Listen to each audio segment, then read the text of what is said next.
Hola, bienvenidos a nuestro taller virtual Finanzas para ti, este espacio creado por la Superintendencia de Banca, Seguros y AFP para brindarte toda la información que necesitas para el buen manejo de tus finanzas personales.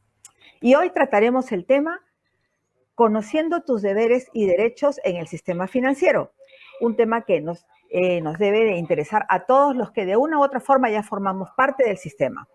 Y la charla estará hoy a cargo de Jorge Machuca, analista principal de educación financiera de la Superintendencia de Banca. Bueno, sin más ni más, les doy el pase a Jorge. Jorge, buenas tardes, ¿cómo estás? Buenas tardes, estimada Verónica. Estoy muy contento de poder estar el día de hoy dando esta charla. Y bueno, he venido con todo el ánimo para poder llevar a cabo una capacitación que sea de interés y que nos dé muchos consejos importantes en relación a nuestras finanzas personales. Muy bien, lo primero que tengo que indicar es que vamos hoy día a desarrollar una capacitación en la cual inicialmente voy a hablar yo, pero luego estaremos cortando para poder atender de manera amplia las consultas que ustedes puedan trasladar. Entonces le pido por favor a ustedes que puedan registrar en el chat las dudas que les vaya surgiendo en relación a los temas que vamos a trabajar el día de hoy, de forma tal que no te quedes con ninguna duda. Nosotros, como les comento, vamos a tomarnos un tiempo para exponer las ideas, pero luego vamos a quedarnos respondiendo las consultas y la idea es que ustedes puedan irlas registrando paulatinamente en el chat de esta capacitación. Muy bien, sin más preámbulo, entonces vamos a revisar la presentación que pueden ver en estos momentos. Tenemos entonces esta capacitación del programa Finanzas para ti. Cabe señalar que la SBS realiza acciones de educación financiera como la que estamos viviendo en este momento, de las que estamos participando en este momento. Nosotros como SBS nos encargamos pues de proteger los intereses del público, cautelando la estabilidad, la solvencia y la transparencia de los sistemas supervisados y también fomentar una mayor inclusión financiera y contribuir con la prevención y detección del lavado de activos y financiamiento del terrorismo. El programa Finanzas para ti es un esfuerzo especial de la SBS cuyo objeto es que las personas, ustedes, puedan contar con mayores conocimientos para poder manejar adecuadamente sus finanzas personales, especialmente en la interacción que van a tener con los sistemas que supervisa la SBS. Por ejemplo, con el sistema financiero, con el sistema de seguros, con el sistema privado de pensiones. Entonces, de esa forma, ustedes van a recibir información que les va a permitir interactuar mejor con los productos y servicios que en estos sistemas se manejan. Precisamente el día de hoy vamos a trabajar esta charla que tiene, en primer lugar, un enfoque para explicarles en qué consiste el sistema financiero. Posteriormente vamos a ver la importancia de la transparencia de la información y finalmente vamos a trabajar un tema puntual, siempre importante, que es el de riesgos.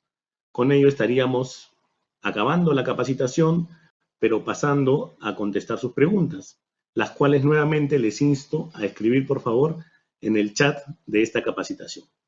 Muy bien, comenzamos entonces. Vamos a revisar en qué consiste el sistema financiero.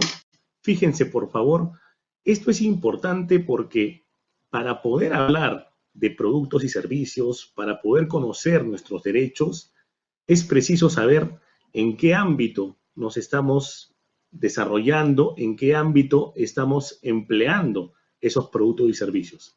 Ese ámbito se denomina sistema financiero. Vamos a ver en esta gráfica, por ejemplo, que a la izquierda tenemos a personas que necesitan dinero y a la derecha personas que tienen capacidad de ahorro. Esas personas van a ser conectadas a través de un mecanismo que se denomina intermediación financiera. En este gráfico, evidentemente, lo que hace falta mostrarles para entender el sistema financiero son precisamente ¿cuáles son los intermediarios financieros? Que como aparece en la imagen, parece que es el banco, pero en verdad nosotros sabemos que son más entidades las que conforman este esquema. Estamos hablando de las financieras, de las cajas municipales de ahorro y crédito, de las cajas rurales de ahorro y crédito, cooperativas, etc. Entonces, una vez que tenemos a las personas que necesitan dinero y a las personas que tienen esa capacidad de ahorro, el sistema financiero va a brindar una conexión entre estas personas. Va a actuar como una suerte de cerebro que racionaliza las necesidades de dinero de una parte y las necesidades de generar más rentabilidad, intereses de la otra. Entonces se va a dar una situación como la que van a ver en este momento, ¿no? El dinero que mediante depósitos se incorpora al sistema financiero, luego este sistema financiero lo canaliza a las personas que necesitan el dinero. Esta es un poco la función económica que lleva a cabo el sistema financiero y que es fundamental porque precisamente las personas que necesitan dinero eventualmente van a obtener una flexibilidad en el manejo del dinero que les va a permitir, por ejemplo, realizar inversiones, mejorar los negocios, sacar adelante el país. Mientras tanto, otras personas que el dinero desean más que nada resguardarlo y generar interés con ese dinero de una manera de repente más conservadora y segura, van a tener la posibilidad de abrir depósitos.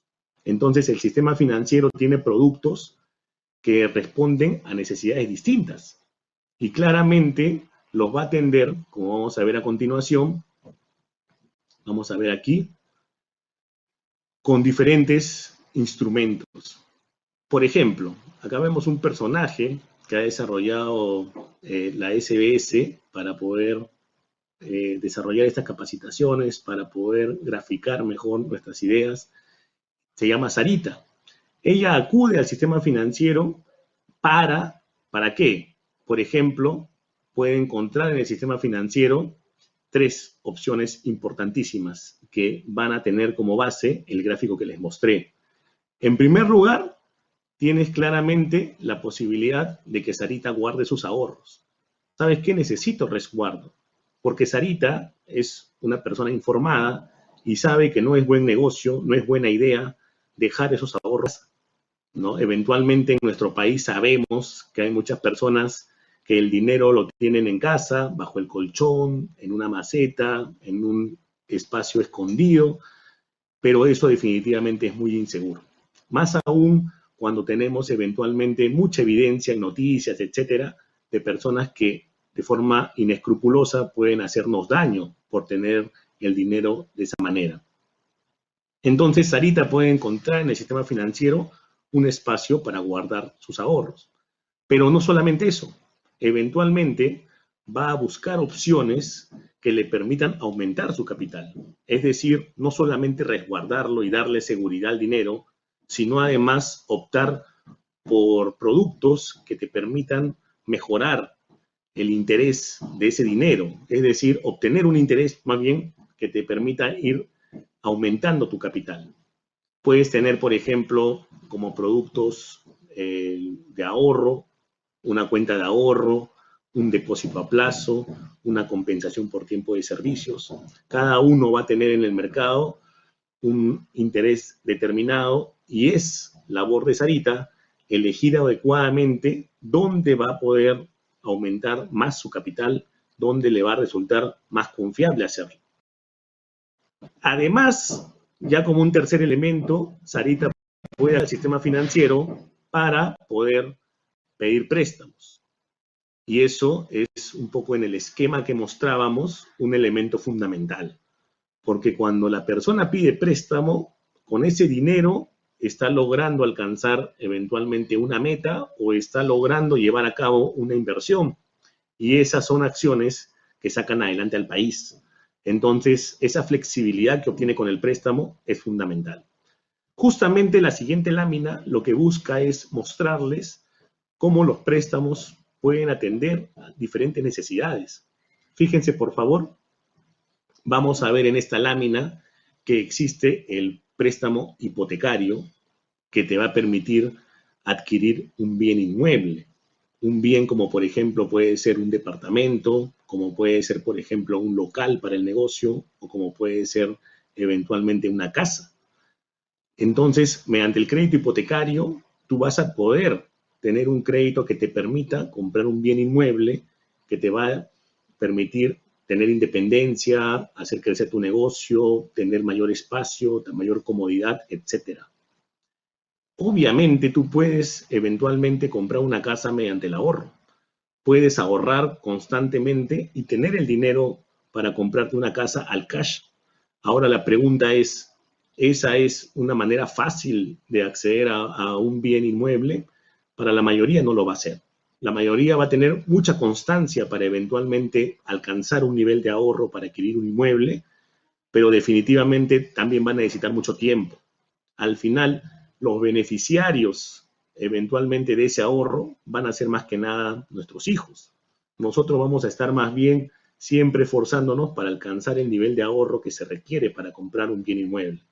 Por eso que yo digo que el crédito flexibiliza el dinero, porque tienes el dinero para adquirir el inmueble y luego lo vas devolviendo en el tiempo, obviamente con un pago de intereses, porque el dinero pierde su valor en el tiempo y además el sistema financiero cobra una tasa de interés por ese producto.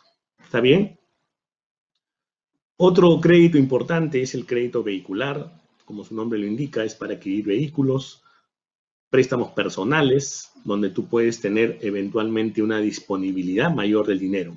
Fíjate que mientras en el hipotecario el dinero del préstamo es para comprar una casa, para comprar un local, en el vehicular para comprar un vehículo, en el personal hay libertad, hay un desembolso que recibes y no está necesariamente atado a un producto. Por lo tanto, eventualmente ese crédito va a tener que ser evaluado por la persona para encontrar una real necesidad y no emplearlo pues, de forma inadecuada. Tenemos préstamos también de consumo, tenemos también préstamos para estudios y el préstamo que se denomina capital de trabajo, que es también para darle un impulso a los negocios. Muy bien. El segundo elemento de esta capacitación que resulta fundamental es la transparencia de la información. La transparencia de la información es un instrumento que va a servirnos para poder conocer mejor los productos y servicios que operan en el mercado. Entonces va a ser importante contar con transparencia de la información, principalmente para poder tener mejores decisiones. Si una persona tiene mayor información, va a poder tomar mejores decisiones en relación a un producto. ¿Está bien? Si una persona, por ejemplo, no conoce que al consumir mediante tarjeta de crédito en cuotas va a tener que pagar mayor interés, pues podría tomar una decisión inadecuada. Podría decir, ¿sabes qué? Quiero ese producto en muchas cuotas, pudiéndolo haber comprado en pocas cuotas. Simplemente se trataría de una mala decisión por una falta de información. La información es importantísima para tomar buenas decisiones y por eso en esta lámina puedes ver que vas a tomar decisiones responsables cuando cuentes con mayor información. Fíjense aquí, por favor. Hay, al momento de adquirir un producto o servicio en el sistema financiero, hay momentos, ¿no? Existe, digamos, la posibilidad de informarte antes de ser cliente, mientras estás contratando y después que ya contrataste. En ambos, en los tres casos, resulta fundamental la información. Fíjense, por ejemplo, que antes de contratar, a mí me va a interesar, por ejemplo, comparar las tasas de interés. Voy a tener interés, voy a tener una necesidad de poder tener a la mano la información disponible para elegir el precio más bajo, el que más me convenga. Eventualmente, cuando ya eres cliente, vas a tener otras necesidades de información. Vamos a ver, por ejemplo, que cuando ya eres cliente, lo que tú vas a estar interesado, por ejemplo, es en saber cómo eventualmente el llevar a cabo una modificación contractual, si eso es viable, ¿no? como se puede estar dando, por ejemplo, en esta coyuntura difícil en la que vivimos, donde las personas ya tienen productos y lo que les interesa, a consecuencia de dificultades económicas acarreadas por la pandemia, es más bien ver la posibilidad, por ejemplo, de modificar el plazo, modificar la tasa de interés, modificar eventualmente el momento del pago para poder cumplir sus obligaciones ante las dificultades que presentan. En ese caso ya no estás en la etapa antes de contratar, estás ya como cliente y tu necesidad de información tiene que ver con la posibilidad de coordinar con la entidad financiera un esquema, por ejemplo, de reprogramación de los créditos. Entonces, son momentos distintos. Más bien en el cierre, cuando ya hablamos de una persona que necesita información, incluso como cliente, pero algo muy relevante va a ser la posibilidad de efectuar un reclamo, ¿no? Es decir, la posibilidad de tener un amparo, ¿no?, en las autoridades que hay en nuestro país para poder resolver eventualmente una controversia con la entidad, ¿no? Eso es, digamos, una etapa que está casi después de contratar, ¿no? Entonces, vamos a ver eso, por favor. Fíjense en esta lámina todos los elementos que pueden estar a disposición de nosotros para que podamos tener más información en relación a un producto o servicio financiero.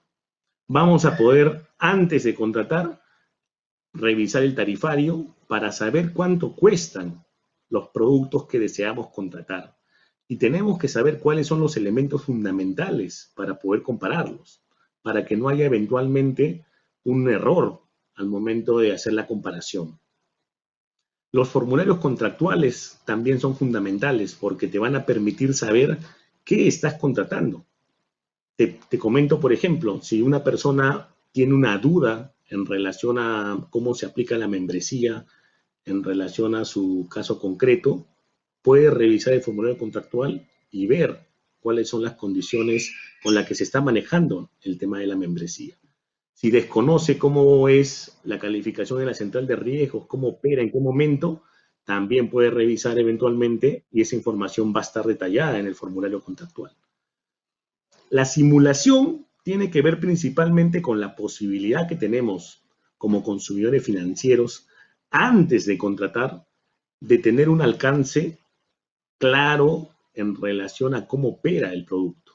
Es decir, de repente a ti te dicen, oye, te voy a prestar 5.000 soles y la tasa de interés es 20%. Entonces tú necesitas más información. Yo necesito también saber cuánto sería la cuota, cuánto sería el interés total que pagaría, eventualmente ver un cronograma. Toda esa información la vas a poder hallar en un simulador que precisamente te permite digitar la información que tú tienes en relación al crédito y poder saber más o menos las características que va a tener al momento en que ya tengas, por ejemplo, un cronograma y poder visualizar el costo de cada cuota, el interés, el costo total de los intereses, etc. Es importantísimo también mencionarles que la SBS tiene cuadros comparativos en la web donde tú puedes comparar las tasas de interés. Y en general, la página web de las entidades siempre tiene muchísima información relevante para que tú puedas conocer las características de los productos y servicios y también sus riesgos asociados, que eventualmente van a ser muy importantes para ti. Justamente como elementos ya al momento de contratar, tienen que ver justamente la tasa de costo efectiva anual y la tasa de rendimiento efectiva anual. La tasa de costo efectiva anual te brinda, en el caso de los créditos, la posibilidad de saber cuál es el costo total de un crédito. Es decir, si tú solamente comparas la tasa de interés, simplemente podría haber un margen de error. ¿Por qué? Porque las entidades no solamente te cobran el interés, te cobran también eventualmente comisiones, eventualmente gastos. Y entonces, para ti va a ser importante que te den un concepto que aglutine todo lo que te pueden cobrar, de tal forma que sea comparable. ¿Entiendes? Entonces, si a ti te dan solamente un elemento del cobro, tú podrías incurrir en un error al momento de comparar. Te doy el ejemplo. Te dicen, por ejemplo, que un determinado producto cuesta 15% de interés. Y entonces ves que otro cuesta 13% de interés. Te vas entonces al que cobra 13%. Pero resulta que el que cobra 13% viene acompañado también de comisiones y de gastos que lo hacen valer más que el otro, que valía 15. Ahora este que valía 13 en verdad vale 20%, como un concepto total. Entonces, para evitarme ese inconveniente, yo tengo que averiguar en relación a un concepto que aglutine todos los conceptos que te pueden cobrar de forma tal que ya pueda tener una claridad al momento de comparar. Yo prefiero ver todo lo que me vas a cobrar y comparar con la otra también respecto del todo. ¿Cómo encuentro ese todo? Pregunto por la tasa de costo efectiva anual. Y además, si no sabemos dónde hallarlo, al momento de contratar, las empresas te entregan, en el caso de los créditos, una hoja resumen. Esa hoja resumen va a contener la información detallada de los principales aspectos que has contratado. Entre ellos, como comprenderán, la tasa de costo efectivo anual. Por otro lado, tienes también el otro concepto, que es la tasa de rendimiento efectiva anual, que opera con la misma lógica, pero de la siguiente forma. Lo que tú vas a tener en este caso, si te ofrecen un interés por un producto de ahorro, tú vas a querer que te den el neto que vas a recibir como interés. Entonces, lo contrario, en vez de ser aglutinante como la tasa de costo efectivo anual, lo que te va a interesar más bien es que le resten a la tasa de interés aquellas comisiones o gastos que eventualmente podrían presentarse al momento en que te van a liquidar tu depósito. Entonces, a mí no me interesa que me digan, por ejemplo, que me van a dar 6%, si es que una vez que le liquidas las comisiones y gastos, resulta que te dan 5%. Entonces, ¿cuál es el concepto que debo tener presente cuando yo ahorro? Para comparar y para retirar conceptos, ¿no?, que me permitan conocer el líquido que voy a recibir, necesito saber la tasa de rendimiento efectiva anual, conocida como TREA. Además, mientras que en el producto activo, en el crédito, tú encontrabas los principales aspectos en la hoja resumen, aquí, cuando abres un producto de ahorro, vas a encontrar los principales aspectos en un documento que te va a mostrar ello y que se denomina cartilla informativa. ¿Está bien? Entonces, no se olviden la idea. Préstamos, tienes que averiguar para poder compararlos bien la TCEA, es decir, la tasa de costo efectiva anual. Y vas a encontrarla en un documento que precisa los principales aspectos del préstamo que has contratado, que se denomina hoja resumen. En el caso de los ahorros, de los depósitos, ¿cuál es el concepto que te permite comparar? La TREA. ¿Y dónde lo vas a encontrar? En un documento que especifica los principales aspectos del producto ahorro, denominado cartilla informativa. ¿Está bien? Es importante tener presente, fíjense por favor, estos elementos, por ejemplo, en la TCEA nos permite ver, ¿no?, que para comparar no solamente debo fijarme en la parte en azul, sino también en lo que está en anaranjado y lo que está en rojo, que son las comisiones y gastos que pueden presentarse. ¿Está bien? Hay algo importantísimo en relación a los préstamos. Tenemos que saber que existen determinadas comisiones que se encuentran prohibidas. Es decir, si bien tenemos este esquema que va a aglutinarte en la tasa de costo efectiva anual el interés, las comisiones y los gastos, tenemos que saber también que existen comisiones que están prohibidas. ¿Cómo reconocer una comisión prohibida?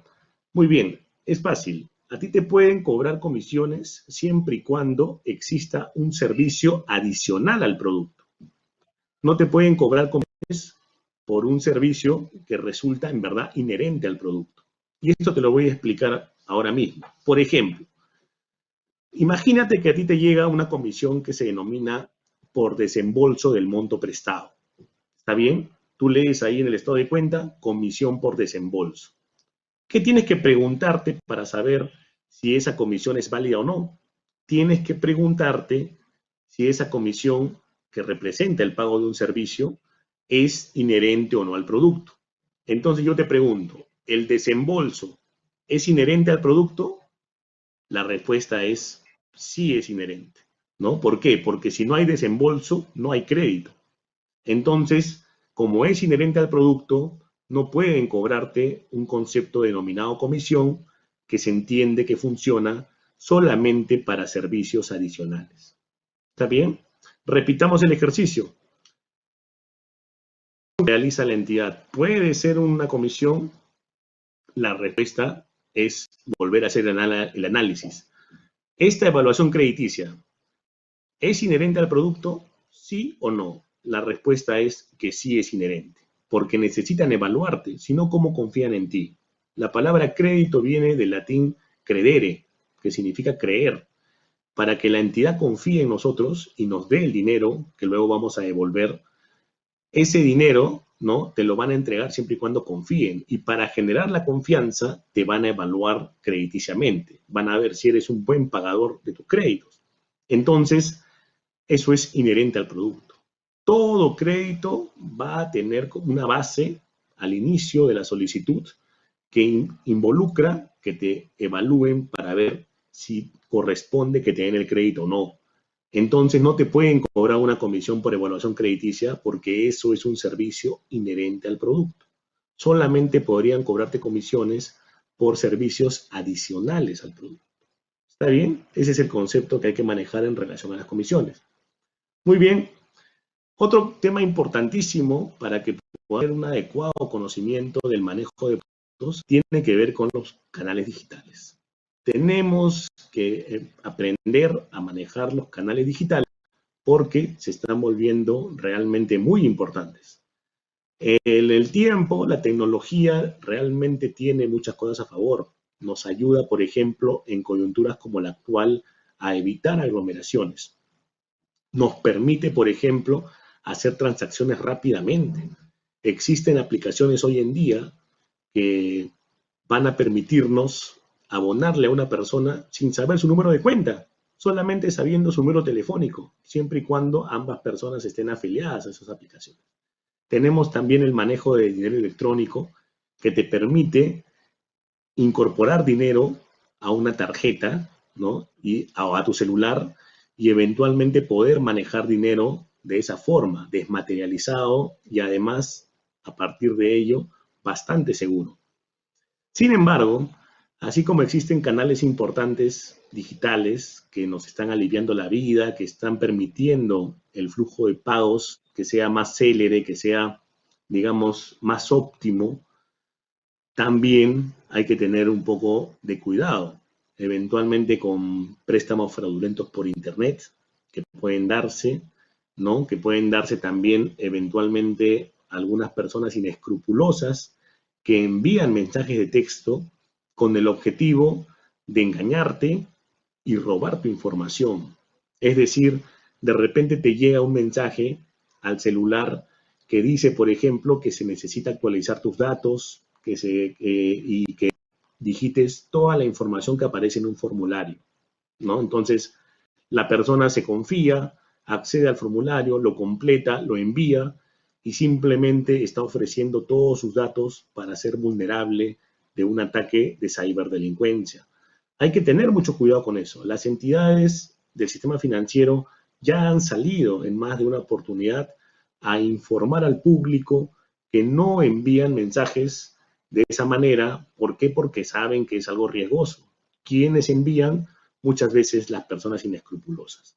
Entonces, hoy en día, cuando tú acabes esta capacitación, mi consejo es que a tu familia la alertes en relación al envío de estos mensajes, al envío de enlaces para acceder a una web que tiene toda la fachada parecidísima a la de una determinada empresa del sistema financiero, con sus colores, con su logo, pero solamente está dada para que a ti te terminen restando, ¿no? Tu información, birlándola y luego atacándote, perjudicándote, haciendo transacciones que tú de ninguna manera deseabas. Por otro lado, también hay que tener cuidado eventualmente con préstamos de entidades, de personas que no pertenecen al sistema financiero. Tengan mucho cuidado con los préstamos informales, que eventualmente, en algunos casos, tienen además la participación de elementos negativos que pueden tomar el préstamo como una vinculación para contigo, simplemente con el objetivo de luego extorsionarte, presionarte, hacerte daño para el cobro de intereses y decir pues ante la autoridad que acá está el préstamo que tengo con el señor y en verdad es como una suerte de excusa para luego hacerte una serie de hacerte pasar unos malos momentos, ¿no? Porque son simplemente delincuentes que buscan mediante mecanismos de préstamo tener víctimas a las cuales luego presionar, hacerles daño o eventualmente cobrarles intereses imposibles de pagar. Fíjense aquí, por favor, en cuanto al uso adecuado de tarjetas de crédito, que es fundamental, hay que tener presente, está bien, que hoy en día la tarjeta de crédito sirve muchísimo, ¿no? Permite darnos una flexibilidad en el manejo del dinero, pero hay que diferenciarlo de la tarjeta de débito. La tarjeta de crédito en ningún momento es dinero nuestro, es dinero que se maneja en base a una línea de crédito. La tarjeta de débito funciona con un depósito de ahorro y es fácil controlar cuándo nos estamos sobreendeudando. Con la tarjeta de crédito, que se maneja con una línea de crédito, no estamos empleando dinero propio y entonces nos puede ganar el consumismo y eventualmente tener que responder por un volumen de transacciones que se vuelve significativo y que es muy difícil de pagar. Entonces, un uso adecuado de la tarjeta va a representar, en primer lugar, la necesidad de tener que elegir qué consumo es bueno y qué consumo es inadecuado. ¿Está bien? Es un poco lo que pueden ver en este gráfico. Hay que tener prudencia para manejar la tarjeta de crédito.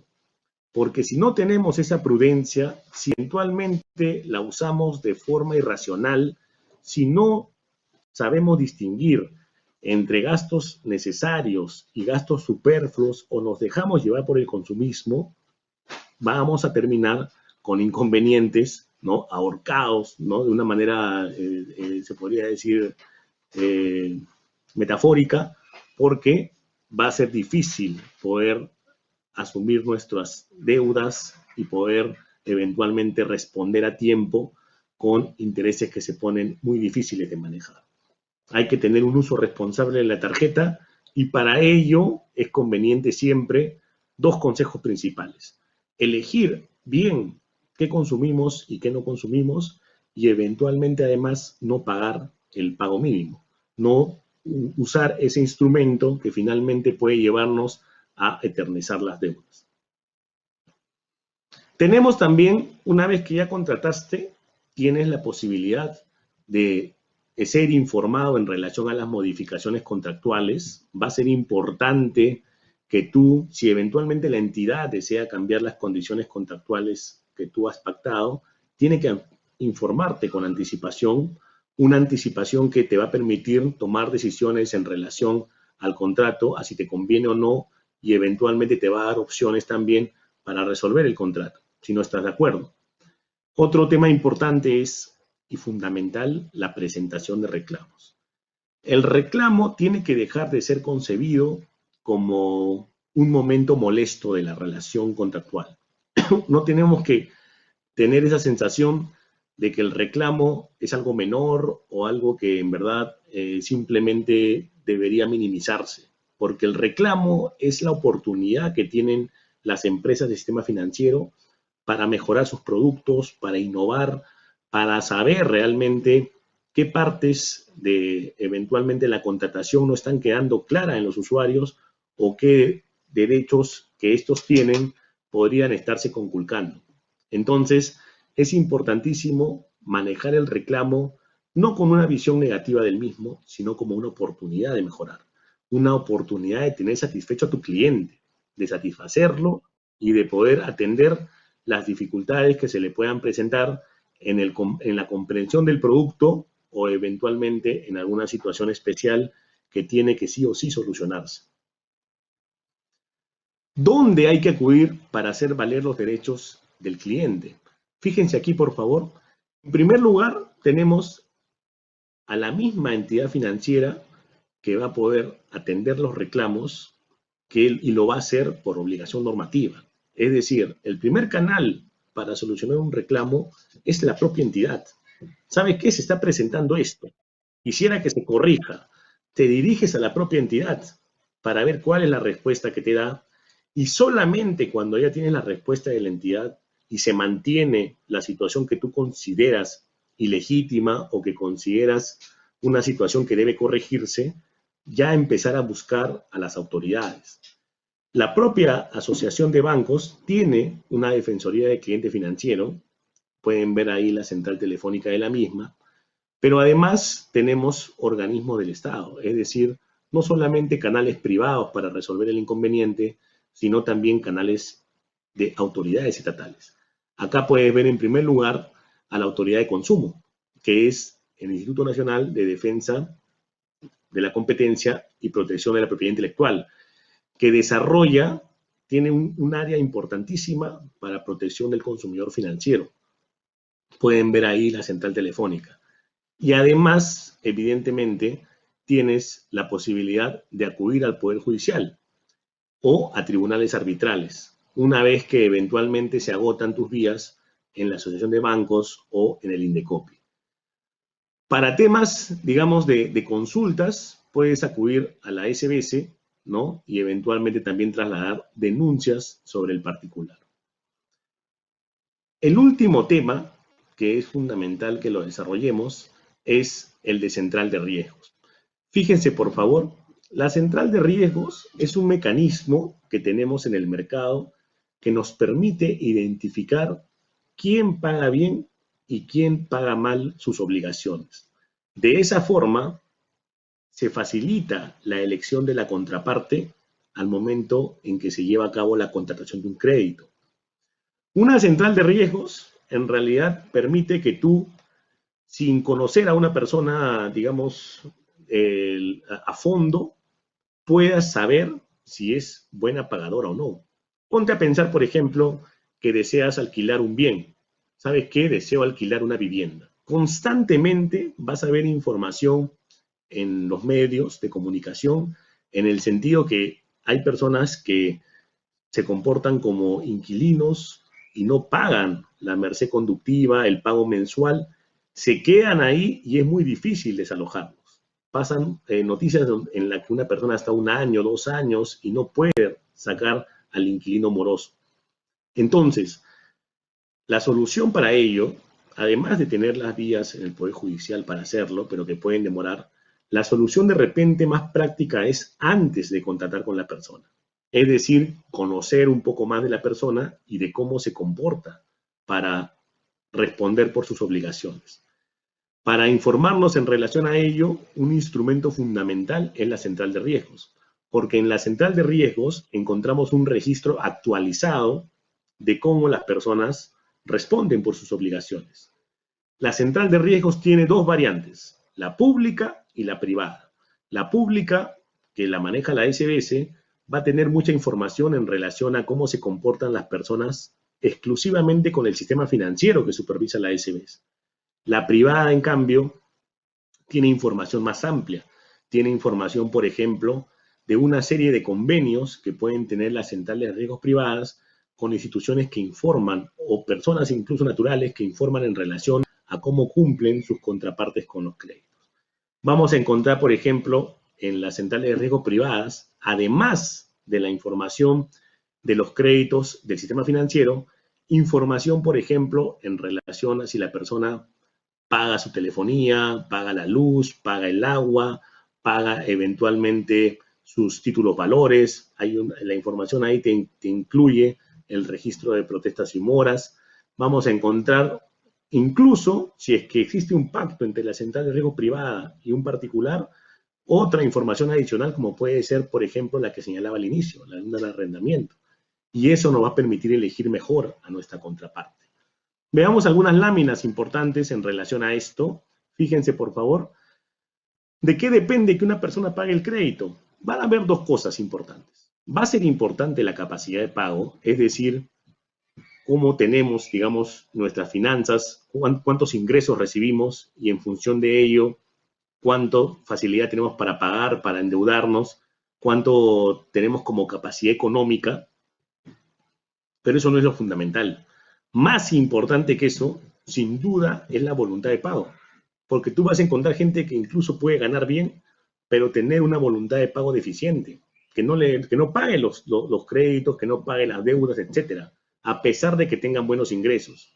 Entonces, ese componente de voluntad de pago es el que va a trabajar la central de riesgos. Ese va a ser realmente uno fundamental para hablar del cumplimiento de obligaciones. ¿Dónde encuentras ese historial crediticio de la persona? En las centrales de riesgo. Y además vamos a tener este concepto importante de que la central de riesgos maneja una base de datos actualizada de los deudores. Yo puedo saber de los deudores que hay en el mercado, quiénes son buenos pagadores y quiénes no. Y voy a encontrar, como les señalaba, las CEPIRS, ¿no?, que tienen una información adicional a lo que tiene que ver con la central de riesgo de la SBS. La central de riesgo de la SBS maneja los créditos del sistema financiero, pero las centrales privadas de información, donde están, por ejemplo, empresas como Equifax, Exchange, Sentinel, Informa Perú, Data Perú, tienen información adicional. Además de todo lo que son los créditos, van a tener, por ejemplo, servicios públicos o el Registro Nacional de Protectos y Moras, entre otros. Muy bien, acá solamente mencionar que las centrales de riesgos funcionan bajo un esquema de calificaciones crediticias. El que es buen pagador, no se olviden por favor, es catalogado en la calificación crediticia normal, asociada al número 0, mientras que conforme se va trazando en sus pagos, va cambiando de calificación. Deja de estar en normal para pasar a problemas potenciales, a deficiente, a dudoso, y finalmente cuando pasa un plazo significativo sin que responda por el crédito, entonces se va a convertir en pérdida. La empresa lo va a considerar ya una pérdida dentro del negocio y va a quedar reportado con el calificativo 4.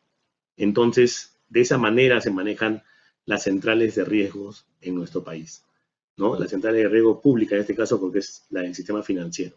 Con esta información que muestra un deterioro de la calificación crediticia y que nosotros tenemos que tratar de evitar.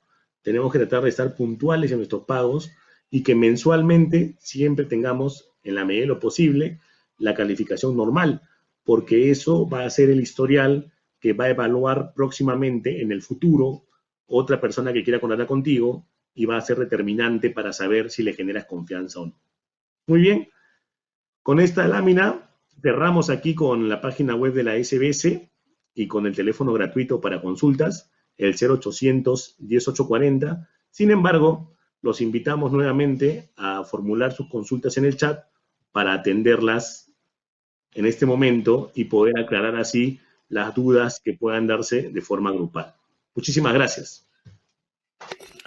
Bien, Jorge, muchas gracias por la exposición. Y sí, tenemos varias preguntas que nos han hecho llegar. Vamos con la primera, ¿te parece? Perfecto, claro que sí. Sí. Bien, nos dicen, ¿los intereses varían según el tipo de crédito? ¿Por qué? Muy bien, los intereses en realidad van a variar según el tipo de crédito, porque en algunos créditos existe una garantía y en otros créditos no la hay. Por ejemplo, si nosotros vemos un crédito hipotecario, vamos a encontrar que el interés normalmente no es tan significativo. Vamos a encontrar, por ejemplo, que el interés está alrededor del 9 al 15%. Otra cosa es que salga caro el crédito porque obviamente nos prestan dinero que se devuelve en un plazo larguísimo de 20 años y se va a considerar la pérdida del valor del dinero en el tiempo. pero como tasa de interés es baja. ¿Por qué razón? Porque si la persona deja de pagar, ¿no? Inmediatamente lo que se le va a quitar es la casa, ¿no? Va a haber un proceso en el que la casa está hipotecada y eventualmente la va a perder. Eso es un incentivo importantísimo para que la persona pague su crédito. En cambio, en un crédito personal, donde nos dan dinero y no dejamos nada a cambio en garantía, no hay ese riesgo para el deudor y entonces el deudor normalmente, eventualmente puede dejar de pagar y no sentir esa presión de perder la casa. En ese caso, entonces, vamos a encontrar tasas de interés más altas, del 40, 50, 60%, en función del nivel de riesgo del deudor. Así es. Bien. Tenemos otra pregunta. ¿Hay límite de edad para acceder a un producto financiero como préstamos o créditos hipotecarios? Muy bien. Muchas gracias por la pregunta. Es una pregunta importantísima. En realidad, la idea de acceder a un crédito y la edad ha sido materia de una importante sentencia del Tribunal Constitucional de nuestro país, que estableció que eventualmente, si tú rechazas a una persona por su edad en el acceso a un crédito, estás discriminando. ¿Está bien? Eso ya es una sentencia importante que hubo hace un par de años y el resultado ha sido que eventualmente, si la persona tiene una edad avanzada, que obviamente puede generar un riesgo en el pago del crédito, ¿no? Imagínate una persona que ya tiene, supongamos, 65 años, ¿no? A los 60 una persona ya es adulto mayor, a los 65 puede jubilarse. Entonces, si tenemos a una persona de edad avanzada que accede a un crédito, obviamente, ¿no? Puede ser que la esperanza de vida sea un límite para que esta persona pague ese crédito. Entonces, las entidades podrían llevar a cabo un rechazo, ¿no? Porque tiene una edad avanzada. El TC lo que ha pedido es que antes que eso se vean fórmulas como, por ejemplo, el seguro de desgravamen para que la persona no sea discriminada por edad. Es decir, cóbrale más seguro de desgravamen porque obviamente el riesgo de que fallezca y el crédito quede impago es más alto, ¿no? Entonces, cóbrale un mayor volumen de seguro de desgravamen, pero evalúa el crédito y darle opciones que no limiten a la persona por un tema de edad, ¿no? Eso es lo que determinó el TC. Ujú. Bien, tenemos otra pregunta. ¿Es obligación de la entidad financiera proporcionarme una simulación antes de contratar un producto? Muy bien. Lo que pasa es que lo que existe en la normativa es una opción en la página web que el usuario puede emplear voluntariamente. Si lo solicita a una persona del sistema financiero como parte de la evaluación previa al acceso a un crédito, tendrían que cumplir, porque el mandato está como una herramienta que simplemente debe facilitarse a los usuarios, ¿no? El principio que está en el reglamento de conducta de mercado regulado por la resolución SBS 3274 del 2017 y sus modificatorias, es que las empresas tienen que buscar un trato más adecuado para sus clientes, para sus consumidores financieros. Yo entendería, ergo, que si una persona me pide una simulación, tengo que facilitársela, porque evidentemente con esa herramienta va a poder tomar decisiones informadas como las que hemos hablado en la capacitación del día de hoy. Ujú. Por supuesto. Vamos con otra pregunta. En caso de que me cobren por el desembolso del monto prestado, ¿qué debo hacer? ¿Hay alguna ley que lo prohíba? Entiendo que debe tratarse de alguna comisión acá, ¿no? Muy bien, exactamente. Justamente el tema de las comisiones, como mencioné, forman parte de una regulación importante, que es la que acabo de señalar, que es la resolución SBS 3274 del 2017. Hablamos del reglamento de conducta de mercado y la conducta de mercado se entiende como tres elementos importantes en la relación con el ciudadano, con el consumidor financiero. En primer lugar, políticas y procedimientos que le sean más favorables.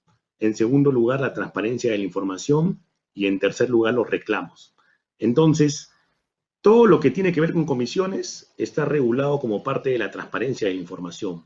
Pero no nos sirve de nada que esté solamente regulado, sino que nos permitan efectivizar eventualmente una denuncia o un reclamo por una comisión que nos es cobrada de forma ilegal. Entonces, una vez que ya conoces tu derecho, tienes que efectivizarlo a través de un reclamo, eligiendo tú la vía pertinente, sea en Indecopi o en la SBS, ¿no? O en el defensor del cliente financiero. Ujú. Sí, hay varios canales en donde se puede hacer valer el derecho. Bien, Así vamos con es. otra pregunta. Todas las entidades financieras tienen la obligación, si el cliente desea, de poder brindarle un cheque de gerencia para evitar cargar efectivo. Muy bien. Lo que ocurre con los cheques es que los cheques no son productos que sean, digamos, manejados de una manera individual. El cheque existe como un producto vinculado a otro producto más grande, que es la cuenta corriente, ¿no? Entonces, Ujú. el cheque es un instrumento que tú vas a manejar a partir de una cuenta. Entonces, la pregunta sería, primero averigua en qué entidades se ofrece la cuenta corriente y obviamente en esas entidades, al manejar la cuenta corriente, vas a poder instrumentalizar el uso de cheques. Tú no vas a manejar cheques con un depósito de ahorro. Tú no vas a manejar cheques con un crédito. El cheque lo manejas con cuenta corriente. Entonces, la pregunta es, si yo quiero manejar eventualmente cheques, tengo que estar vinculado a una cuenta corriente. Sin embargo, el producto de cheque de gerencia ha logrado un desarrollo especial porque nos permite eventualmente tener la posibilidad de solicitar a las entidades el manejo de cheques para que tú puedas evitar cargar el dinero y emplearlo como si fuera dinero en efectivo, ¿no? Se vuelve realmente un uso muy importante que tú puedes obtener en las entidades previo pago de un monto que entiendo no es tan significativo como lo que nos va a ahorrar eventualmente si entramos a un marca. Ujú. Bien, vamos con otra pregunta. ¿La tasación es un servicio inherente al préstamo hipotecario? ¿Es posible que me cobren ese adicional? Muy bien, en relación a la tasación, lo que ocurre con la tasación es que este es un producto más bien que resulta realizado no por la entidad financiera. La tasación es un servicio, ¿está bien?, que lo realiza un tercero, que es un tasador. Entonces, en ese caso no calza exactamente con la definición de comisión. Vamos con otra pregunta. ¿Los créditos obtenidos en cajas municipales se reportan a mi historial crediticio? Muy bien, todos los créditos que se pueden dar dentro de lo que es el sistema financiero van a poder formar parte de nuestro historial crediticio, ¿no? Nuestra interacción con el sistema financiero puede darse en diferentes entidades, que son los bancos, las financieras, las cajas rurales, Ujú. las cajas municipales, y en Así es. todas las entidades tienen la posibilidad de reportar un crédito que no es pagado de una forma oportuna, que genera retraso, porque evidentemente para cuando la persona se obliga con una entidad crediticia, la central de riesgos permite que las entidades compartan esta información para poder mapear a quién corresponde, con quién es razonable manejar un crédito y con quién no. Ujú. Perfecto. ¿En los pagos por aplicativo cobran comisión por la transferencia? Muy bien. Lo que tú cuando tú realizas pagos por aplicativo, en realidad hay que distinguir cómo, cómo puede darse esa transferencia. Eventualmente, cuando se da una transferencia dentro de la misma entidad, normalmente no se cobra un costo por ello. Ujú. Pero cuando tú manejas una transferencia con una entidad distinta a tu propio banco o a tu propia entidad financiera, lo que vas a tener es normalmente el cobro de una comisión por ello, ¿no? Como un servicio especial. Ujú. Eventualmente, mi consejo en relación a las transferencias electrónicas es informarte bien antes de realizarlas. para evitar llevarte sorpresas con cobros que tú pensabas que no se llevaban a cabo y que eventualmente pueden ser para ti un desincentivo o generar reclamo que puede evitarse informándote antes de realizar la transacción. Ujú. Bien, ¿qué hago si la entidad bancaria en la cual poseo una cuenta de ahorros sin motivo alguno realiza cargos recurrentes y la entidad solo me cambia la tarjeta? Muy bien, si la entidad donde tú tienes tus productos realiza cargos recurrentes, yo vería eventualmente de revisar si ese es el producto que me conviene. ¿Está bien? Yo diría que los cargos que un producto puede tener y nuestro nivel de insatisfacción va a estar marcado por una información previa que tengamos. Porque tú puedes encontrar, por ejemplo, productos en los cuales existe mayor cobro de cargos y productos en los que no se cobran cargos. Pero eso va a ser Claro. oportuno que lo tengas presente antes de contratar, para que no te sorprendan durante el contrato, ¿no? Eventualmente, hoy en día, por ejemplo, existen cuentas de ahorro sin mantenimiento, que tú puedes buscar porque, por ejemplo, piensas no tener un uso frecuente de la cuenta de ahorro, usarla solamente para ahorrar. Si esa es tu finalidad, entonces podrías conseguir cuentas de ahorro sin mantenimiento. Si más bien a la cuenta le vas a dar un uso frecuente y se va a parecer más a una cuenta corriente, es lógico que te puedan cobrar eventualmente una comisión por mantenimiento. Pero depende cuál es la idea que tú tienes del producto y del uso que le vas a dar para que consigas cuál es el que más te conviene y eventualmente evites el cobro de comisiones.